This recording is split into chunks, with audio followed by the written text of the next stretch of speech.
Bonjour tout le monde. Dans cette vidéo, j'aurai le plaisir de vous montrer comment est-ce que vous pouvez créer une application, donc votre propre application pour la détection des objets en utilisant YOLO VSEC et Streamlit. Donc dans cette vidéo, je vais partager la vidéo en deux parties. Donc la première partie va concerner comment est-ce que on peut développer une application avec Streamlit en se basant sur l'algorithme de YOLO V5 pour faire la détection, c'est-à-dire YOLO V5 pré-entraîné, donc pour détecter plusieurs objets. Et ensuite, je vous montrerai dans la deuxième partie comment pour un objet spécifique, si vous voulez détecter un objet spécifique, dans mon cas, je vais détecter les visages. Donc, je vous montrerai comment utiliser Streamlit, développer votre propre application, créer des boutons pour pouvoir accéder à la détection, compter le nombre d'objets sur une image ou dans une vidéo. Donc, on va aller directement. Donc, si vous voulez avoir plus de détails sur la vidéo, n'hésitez pas d'abord à liker la vidéo, à vous abonner si vous n'êtes pas déjà abonné. Et ensuite, à partager, à mettre en commentaire ce que vous voulez que je fasse pour vous. Alors, on va aller directement au vif du sujet. Ce que je vais vous montrer sera sous ces deux formes. Donc, la première vidéo, la première partie, ce que je dis, c'est que on va développer une application. Donc, l'application ici va nous permettre de charger une image et d'appliquer l'algorithme de YOLO V5 pour faire la détection des objets. Dans le premier temps, comme je le disais, on va faire la détection de plusieurs objets, c'est-à-dire pas un objet spécifique. Ça veut dire que si vous voulez surveiller des objets, plusieurs objets, et que vous savez que ces objets ont déjà leur classe dans le modèle pré-entraîné de YOLO V5, vous pouvez utiliser YOLO V5. Donc, le modèle pré-entraîné, n'importe quelle version de la version N jusqu'à la version X. Mais si vous voulez faciliter la tâche, je ne sais pas si peut-être vous avez déjà utilisé YOLO V5, vous allez vous rendre compte que dans le code, il y a une première partie. Donc, dans YOLO V5, si vous allez sur la documentation de YOLO V5 ici, sur GitHub, vous allez vous rendre qu'on utilise le modèle en deux parties. Donc, une première partie qui va concerner la partie entraînement, donc qui est le train.py qu'on utilise pour faire l'entraînement, et une deuxième partie qui est le détection qu'on utilise pour faire la détection. Mais ce que moi je vais vous montrer ici, c'est un petit script de Python avec Streamlit que je vais vous montrer qui va vous aider à utiliser directement le modèle pré-entraîné et détecter votre objet. Vous n'avez plus besoin d'utiliser le modèle pré-entraîné, la version détecte. Donc, vous allez utiliser directement le modèle, tout le modèle, et faire la détection. La deuxième partie va concerner la même image qu'on va utiliser. On peut prendre plusieurs images, je vais vous montrer des exemples ici. L'image qu'on va entraîner sur la détection de visage. Donc, on va avoir un modèle qu'on a déjà pré-entraîné, donc qui n'est pas le modèle qui est sur YOLO V5 sur GitLab, sur GitHub ou GitLab.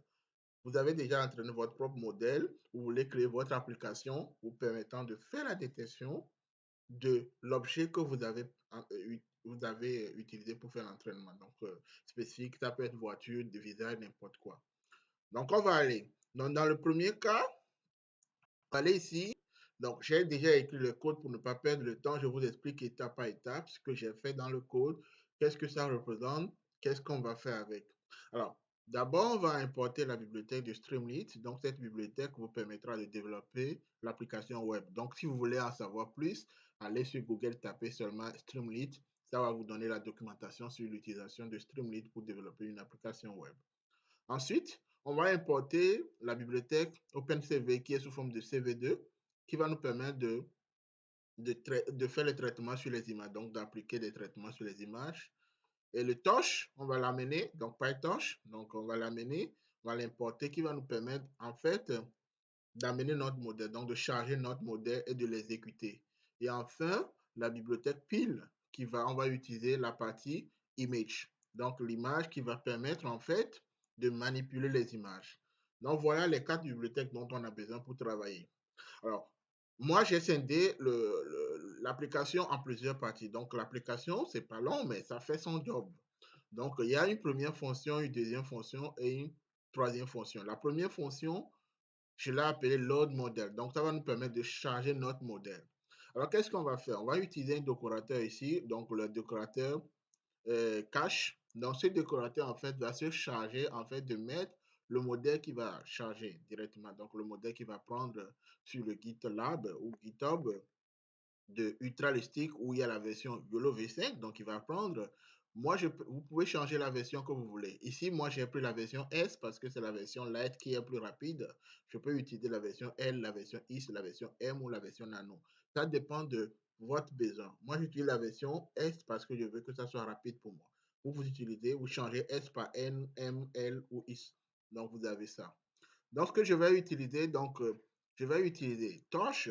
Donc, Torch un.load va permettre d'aller chercher, donc Ultralistic slash YOLO V5 va permettre d'aller chercher en fait le modèle YOLO V5 pré-entraîné et la version S. Donc j'ai dit la version pré-entraînée, j'ai pris true. Donc ça veut dire qu'il va aller chercher le modèle qui est ici, c'est un modèle pré-entraîné.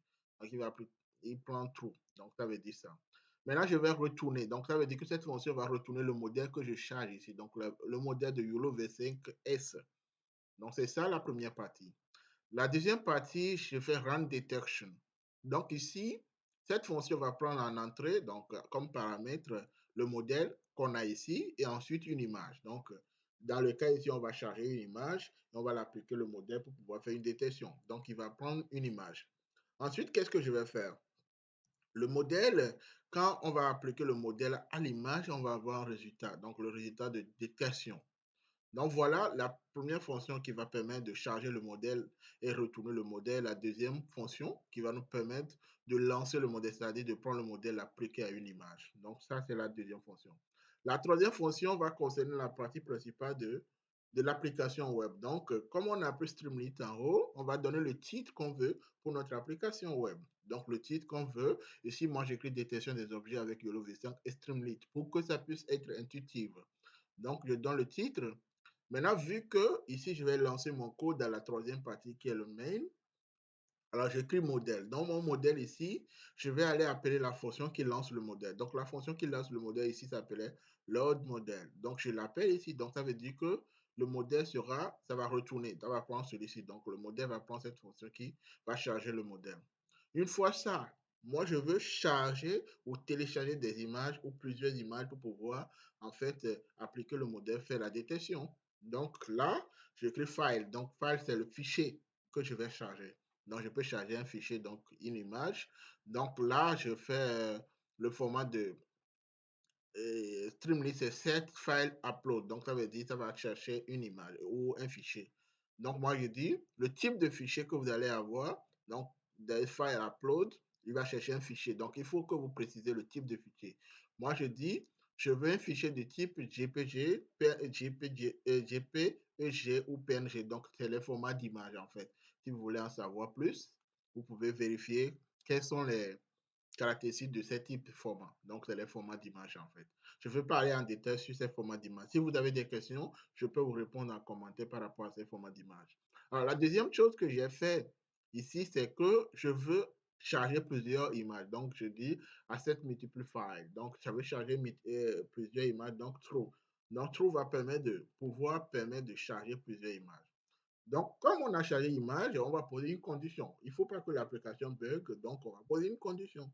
Donc, la première condition qu'on va poser, on va vérifier si donc notre fichier a été bien chargé. Donc, si c'est plusieurs fichiers, je vais parcourir maintenant. Donc, je vais utiliser la boucle for, je vais parcourir le fichier. Donc, je vais charger, je vais prendre chaque image parmi toutes les images chargées. Donc, dans mes fichiers, je pense que c'est les images qu'on a dit ici. Donc, je prends une image parmi toutes les images. Et maintenant, j'utilise la bibliothèque pile qu'on a chargée ici. Donc, la bibliothèque pile, la partie image. Donc open file. Donc, il va ouvrir chaque image. Donc, on aura ouvert chaque image. Donc, ce que moi je fais, c'est que je fais set image. Donc, st.image. Donc, ça veut dire que je vais charger mon image. Donc, l'image, c'est le fichier. Donc, chaque image parmi toute la liste. Donc, je vais charger les images. Donc, ce que moi je veux aussi, je veux que chaque image qui soit chargée, je veux que ça prenne son image, son nom. Donc, le nom, si vous avez enregistré votre image, par exemple, OK, rat, chien, n'importe quoi, il va le prendre comme ça. Il va prendre le nom, il va dire image originale, donc il va prendre le nom de l'image. Donc, il va apprendre le nom de l'image avec la taille que vous avez donnée au début, donc la taille de l'image. Une fois que l'image est bien chargée, donc les images, une ou plusieurs images que vous avez chargées, là maintenant, on va maintenant cliquer sur un bouton. Donc, le bouton Set Button, donc détection pour. Donc, il va chercher le nom de l'image. Donc, on va faire la détection pour l'image en question. On clique sur le bouton. Donc, le bouton va nous permettre de charger notre modèle, donc d'aller charger notre modèle et l'appliquer. Donc, qu'est-ce que ça va faire? Le résultat de la détection. Donc, quand on applique sur le bouton, il va aller chercher la fonction Run Detection. Dans Run Detection, on a dit ici que ça prend un modèle en entrée et ça prend une image. Donc, ici, on va le mettre en paramètre dans la fonction résultat Run Detection. On va mettre le modèle, notre modèle qui est en haut qu'on a appelé ici. Ensuite, l'image qu'on a chargée ici, donc l'image qu'on a chargée. Une fois ça, lui va appliquer maintenant les boss, les bounding boss, donc les cadres de détection sur l'objet qu'on veut. Donc ici, on dit image with boss. Donc dans le résultat, il va ajouter maintenant les boss sur les résultats. Donc c'est ça qui fait ça. Une fois c'est bon, donc on va afficher maintenant les résultats. Donc les résultats, on va afficher les résultats de détection. Donc comme vous l'avez vu ici, les résultats de détection dans ce cas ou dans l'autre cas. Donc, j'ai l'image originale, je l'ai chargée. Donc, je charge mon résultat avec son nom. Et ensuite, quand j'applique le modèle, donc j'ai le modèle. Et la dernière partie du code que je vais vous expliquer maintenant. Donc, je charge le modèle et j'ai la détection sur le modèle avec son nom. Une fois fait ça, je vais compter le nombre d'objets ou de visages détectés. Dans le cas ici, moi, je voulais faire la détection de visage, donc le nombre d'objets détectés. Donc, je vais faire face count. Donc là, je vais compter le nombre de visages, mais le modèle, comme j'ai pré-entraîné, je peux l'appliquer à la partie détection de tout type d'objets que je veux, en fonction de l'image que j'ai chargée. Donc, ça va compter le nombre d'objets détectés. Donc, une fois c'est bon, alors, qu'est-ce qu'on fait? Donc, dans votre là, si vous voyez comment est-ce que j'ai fait, donc je vous montre facilement. Vous créez un fichier, vous donnez le nom que vous voulez, .py. Donc, ce que vous allez faire, c'est ça. Moi, je viens par exemple ici, donc dans ici, donc je vais chercher là où se trouvent mes images, hein, le code. Donc, le code se trouve dans un fichier que j'ai nommé Martial, donc avec un multi-image. Donc, ce que je vais chercher, donc je vais aller chercher, je vais aller dans le dossier. Donc, ça fait Martial. Donc, je vais aller sur Martial. Et moi, pour lancer le nom de l'application s'appelle multi-image. Donc, je vais lancer Streamlit. Donc, Streamlit run. Donc, vous allez appeler le nom de l'image, donc multi-image. Donc, le multi-image est là. Quand vous lancez, alors, vous avez deux manières d'avoir l'application. Donc, si vous êtes en local, si vous êtes connecté à un réseau, l'application, quand vous le lancez comme ça vous dit, vous pouvez le faire à localhost. Donc, vous avez la localhost, ou si vous avez un réseau, tous ceux qui sont connectés sur le réseau peuvent avoir l'application en tapant seulement l'adresse IP et l'information qui est ici. Donc, l'information du localhost, donc c'est le 8504. Donc là, je vais comme ça. Donc, je vais sur l'application qui va charger. Donc, il est en train de charger mon modèle. Je vais attendre, il va charger mon modèle. Et une fois que le modèle est chargé maintenant, je peux me permettre facilement de charger une image. Donc, qu'est-ce que je vais faire? Moi, je vais charger une image. Donc, le cas que j'avais pris, j'ai pris un cas spécifique avant. Maintenant, je vais prendre un autre cas pour que vous voyez. Donc, j'avais pris ce cas d'image. Donc, l'image que j'ai, donc c'est l'image originale. Ça va se charger. Donc, l'image originale, on n'a pas de détection sur ça. Donc, le nom de l'image était result.png. Donc, on va faire détection pour result.png. Donc, il va détecter effectivement le nombre d'objets qu'on a. Donc, on a mon visage. Donc, on a mon corps. Donc, c'est personne. Donc, c'est une personne. La table à dîner et une chaise derrière. Et le nombre d'objets qu'il a détecté, c'est 3. Donc, peut-être quelqu'un va dire, OK, je suis sceptique, c'est cette image que tu vas utiliser. On va changer l'image. On va prendre une autre image. Je vais montrer. Donc, on va prendre par exemple le visage de celui-ci, par exemple, simple, hein, avant de le faire. Donc, je lance. Donc, vous allez voir le nom de visage, j'avais appelé hatch.jpg. Donc, il va détecter, donc ça fait personne, donc il a détecté une seule personne. Je garde cette image, je vais charger d'autres images. Donc, on peut charger plusieurs images. Dans plusieurs images, qu'est-ce que je vais faire? Donc, je peux prendre une de mes images perso. Donc, une de mes images, non, il y avait déjà la détection sur ça. Mais je peux encore appliquer, hein, ça, il n'y a pas de souci. Il y avait déjà la détection sur ça. Donc là, on voit, il me détecte. Donc, il me détecte la personne et il détecte ma cravate.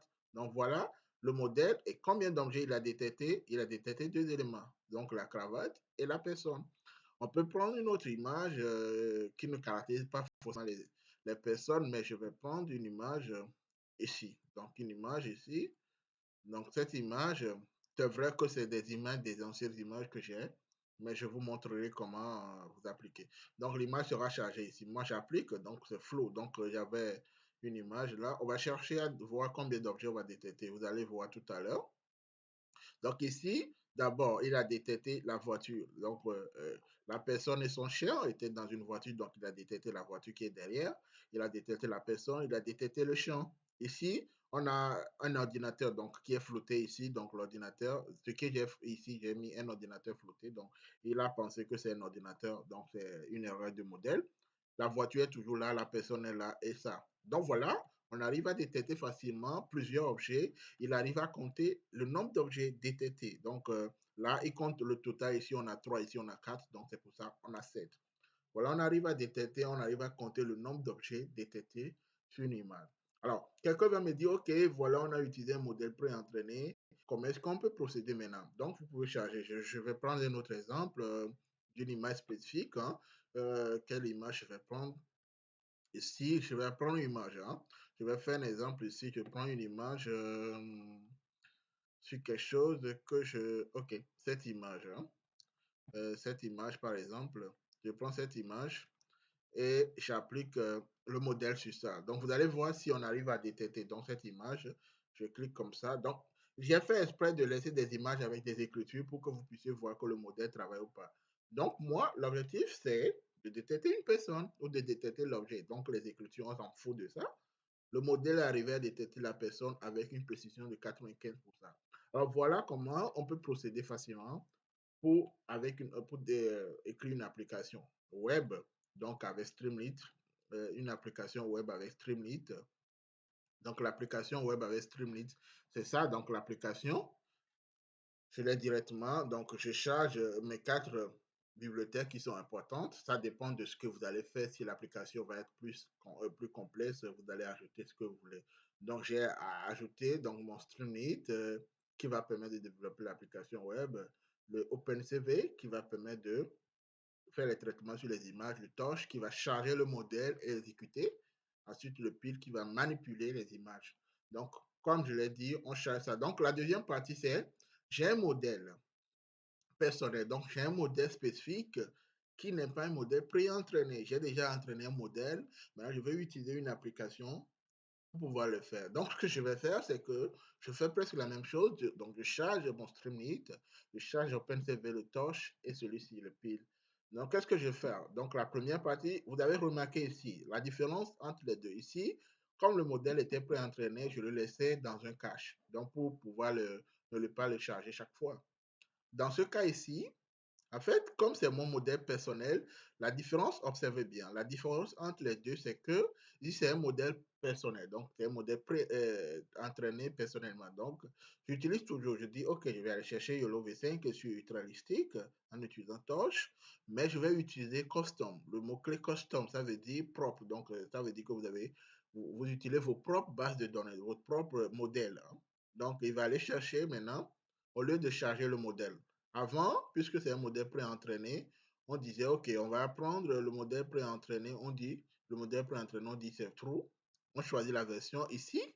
Nous, on va chercher le chemin du modèle qu'on veut utiliser. Donc, la différence entre les deux, c'est qu'on va chercher le chemin du modèle qu'on veut utiliser. Une fois ça, on suit le même raisonnement.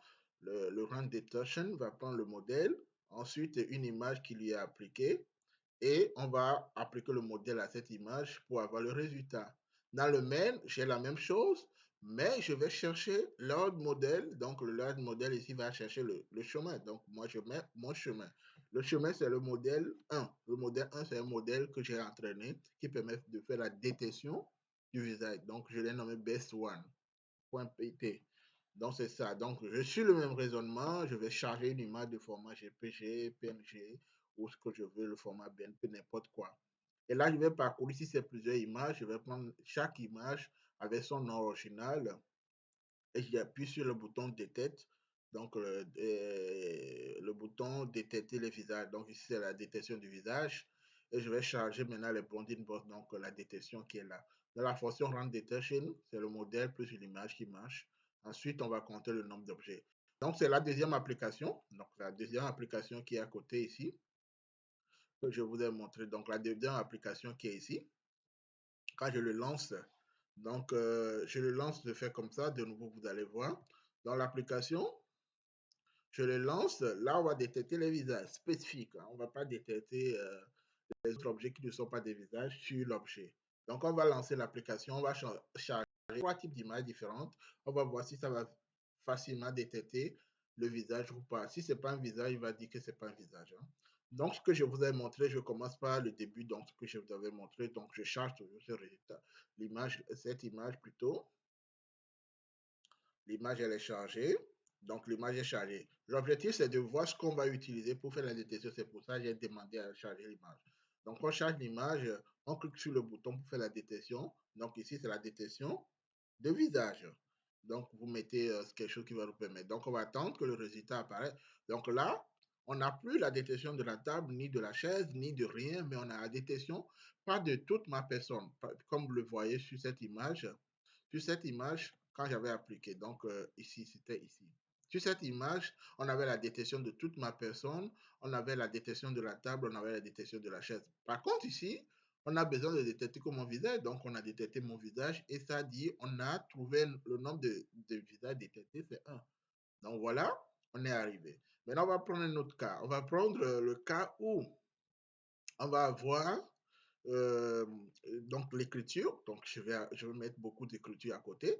Donc une image où on a beaucoup d'écriture, on va voir si, est-ce que ça va prendre l'écriture. Donc on va voir si on peut arriver à détecter ce visage-là, même s'il a porté des lunettes. Donc je vais cliquer, donc à partir de mes modèles que j'avais, le cours, j'ai ce cours déjà. Donc le cours c'est sur ma chaîne. Donc là on est arrivé facilement, malgré qu'il y a des images des autres choses, on est arrivé à détecter mon image, le visage plutôt sur l'image, et on est arrivé à compter le nombre d'objets. On va prendre un cas où il y a une image d'un homme et de chien, donc ce qu'on avait pris déjà. Où est-ce que je l'ai laissé? Donc, on a, ok, ici. Ici, donc j'attends que l'image soit chargée. Ça sera chargé en bas, et ensuite j'applique mon modèle. Hein. Donc, je clique comme ça, on va voir si on va arriver à détecter. C'est par ma part, on ne va pas dire que c'est un chien et tout ça. Est-ce qu'on va détecter que les visages? Donc, on va voir si le modèle est assez costaud pour nous donner. Donc, voilà, on est arrivé, on ne détecte plus les autres choses, ni la voiture, ni les chiens comme on l'avait. C'était dans quel cas là? C'était dans ce cas où ici, j'avais ça quand j'avais appliqué comme ça. Donc, vous allez voir la différence pour le modèle pré-entraîné où il y avait la détection de plusieurs éléments. Il arrivait à détecter le champ, la voiture, la personne. Par contre, ici, dans notre cas, ici, on voulait détecter un visage, donc il a détecté le visage, il a compté. Voilà de façon simple comment vous pouvez faire. Donc, n'hésitez pas, si vous voulez, il y a ma vidéo qui concerne comment procéder pour entraîner un modèle avec YOLO V5. Donc, toutes les étapes sont là. Si vous voulez entraîner une image ou un objet spécifique, la détection d'un objet spécifique, vous avez sur ma chaîne. Je vous laisserai le lien en haut de la vidéo pour que si vous voulez voir comment est-ce que vous allez procéder pour pouvoir entraîner vos propres modèles à partir des images que vous avez ou la base de données. Vous avez aussi la vidéo que j'ai fait sur les annotations d'images, comment on peut annoter les images pour arriver. Donc, vous voyez le modèle, ça détecte que le visage, ça ne détecte pas toute la personne comme ici dans ce cas où, quand je voulais, j'avais cliqué, donc il va détecter toute la personne au lieu de son visage. Ici, dans ce cas, c'est toute la personne qui sera détectée parce que je voulais détecter une personne. Ici, je voulais détecter un visage. Donc, la différence est là. Donc, vous avez le visage, vous avez la personne. Voilà. J'espère que cette vidéo vous a appris beaucoup de choses, vous a rapporté des choses. Donc, vous savez maintenant comment développer une application web pour lancer vos modèles de détection d'objets ou de tracking de n'importe quoi. Si vous avez envie que je fasse une vidéo spécifique pour vous sur la détection, sur YOLO V5, sur le computer vision en général, n'oubliez pas de le mettre en commentaire et je serai ravi de vous faire la vidéo. Laissez les commentaires, les likes et abonnez-vous pour les prochaines vidéos.